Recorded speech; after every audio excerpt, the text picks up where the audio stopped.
Leviticus 27. Redeeming what is the Lord's.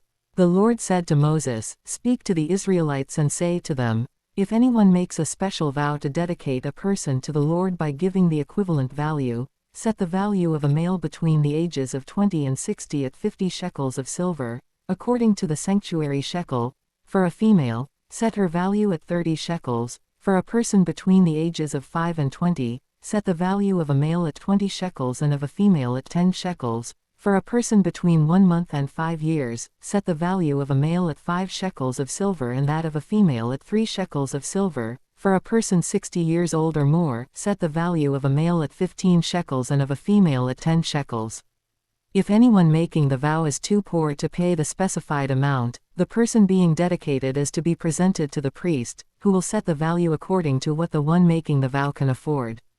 If what they vowed is an animal that is acceptable as an offering to the Lord, such an animal given to the Lord becomes holy. They must not exchange it or substitute a good one for a bad one, or a bad one for a good one. If they should substitute one animal for another, both it and the substitute become holy. If what they vowed is a ceremonially unclean animal, one that is not acceptable as an offering to the Lord, the animal must be presented to the priest, who will judge its quality as good or bad. Whatever value the priest then sets, that is what it will be. If the owner wishes to redeem the animal, a fifth must be added to its value. If anyone dedicates their house as something holy to the Lord, the priest will judge its quality as good or bad. Whatever value the priest then sets, so it will remain. If the one who dedicates their house wishes to redeem it, they must add a fifth to its value, and the house will again become theirs. If anyone dedicates to the Lord part of their family land, its value is to be set according to the amount of seed required for it, 50 shekels of silver to a homer of barley seed. If they dedicate a field during the year of Jubilee, the value that has been set remains. But if they dedicate a field after the Jubilee, the priest will determine the value according to the number of years that remain until the next year of Jubilee, and its set value will be reduced. If the one who dedicates the field wishes to redeem it, they must add a fifth to its value, and the field will again become theirs. If, however, they do not redeem the field, or if they have sold it to someone else, it can never be redeemed. When the field is released in the Jubilee, it will become holy. Like a field devoted to the Lord, it will become priestly property.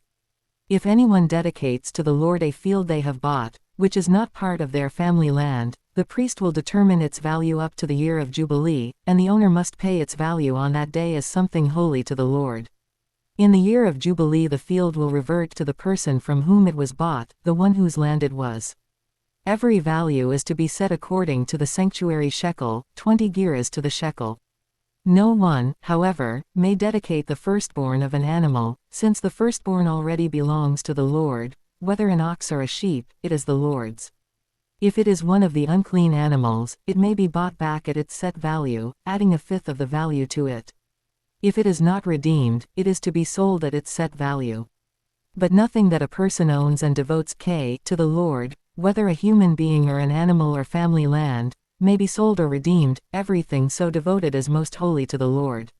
No person devoted to destruction may be ransomed, they are to be put to death. A tithe of everything from the land, whether grain from the soil or fruit from the trees, belongs to the Lord. It is holy to the Lord. Whoever would redeem any of their tithe must add a fifth of the value to it. Every tithe of the herd and flock, every 10th animal that passes under the shepherd's rod, will be holy to the Lord. No one may pick out the good from the bad or make any substitution. If anyone does make a substitution, both the animal and its substitute become holy and cannot be redeemed. These are the commands the Lord gave Moses at Mount Sinai for the Israelites.